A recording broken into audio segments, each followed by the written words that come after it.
অক্সফোর্ডের corona টিকার অনুমোদন দিয়েছে সরকার। এর ফলে দেশে জরুরি ভিত্তিতে অক্সফোর্ডের টিকা প্রয়োগে আর কোনো বাধা থাকছে না। এর আগে অক্সফোর্ড অ্যাস্ট্রাজেনেকার এই টিকা যুক্তরাজ্য এবং ভারতে জরুরি প্রয়োগের অনুমোদন পায়।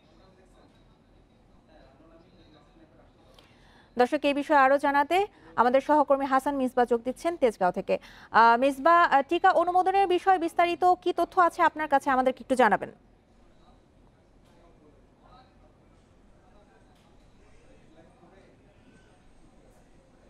এই করোনা মহামারীর মধ্যে টিকার প্রয়োগের খবর নিশ্চয় একটি স্বস্তিদায়ক খবর। বাংলাদেশও সেই স্বস্তির খবরটি পেল, অর্থাৎ বাংলাদেশে অক্সফোর্ড অ্যাস্ট্রাজেনেকার যে ভ্যাকসিন সেটি জরুরি ব্যবহারের অনুমোদন দেওয়া হলো।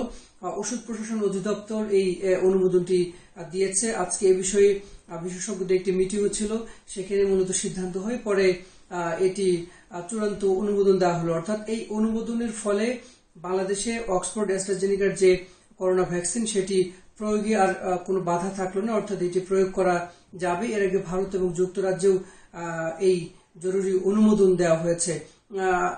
এর আগে বাংলাদেশে কিন্তু গত সপ্তাহে এই ভ্যাকসিনটি আমদানির জন্য অনুমোদন দেওয়া হয়েছে। এর মধ্যে বাংলাদেশ সেখানে অর্থও পাঠিয়েছে সিরাম ইনস্টিটিউটে। সব মিলিয়ে বাংলাদেশের জন্য এটি অনেক বড় একটি সুখবর যে বাংলাদেশ সরকার এটি চূড়ান্তভাবে এটির অনুমোদন দিল। এবং এর এখন পরবর্তী বিষয় হলো যে টিকা কবে আসবে।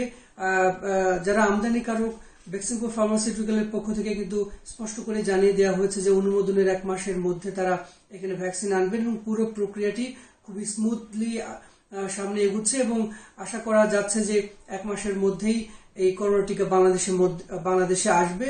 এবং বাংলাদেশ সরকার এটি দেওয়ার জন্য জেলা উপজেলা এবং প্রত্যেকটি এলাকা ভিত্তিক যে কমিটি, সেই কমিটি কিন্তু কেন্দ্রীয় নির্দেশের অপেক্ষায় আছেন।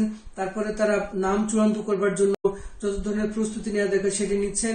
এবং সরকারের পক্ষ থেকে একটি অ্যাপস তৈরি করা হচ্ছে। সেই অ্যাপসের মাধ্যমে একটি ক্যাটাগরি করে দেওয়া হবে যে কারা কারা সেখানে আবেদন করবেন। সেখান থেকে যারা আবেদন করবেন তার মধ্য থেকেই চূড়ান্ত নাম নির্ধারণ করা হবে এবং তারা পরবর্তীতে ভ্যাকসিনটি পাবেন। তো সব মিলিয়ে আসলে এই অনুমোদন বাংলাদেশের জন্য অনেক বড় একটি বিষয়।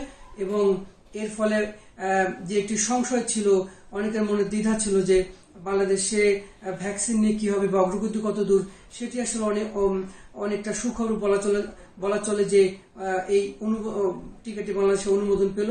এখন দেখার বিষয় যে কবে আসলে এটি বাংলাদেশে আসে এবং এর প্রয়োগটি শুরু হয়। অক্সফোর্ডের করোনা ভ্যাকসিন ব্যবহারের চূড়ান্ত অনুমোদন পেয়েছে, এই বিষয়ে তেজগাঁও থেকে জানাচ্ছিলেন আমাদের সহকর্মী হাসান মিসবা।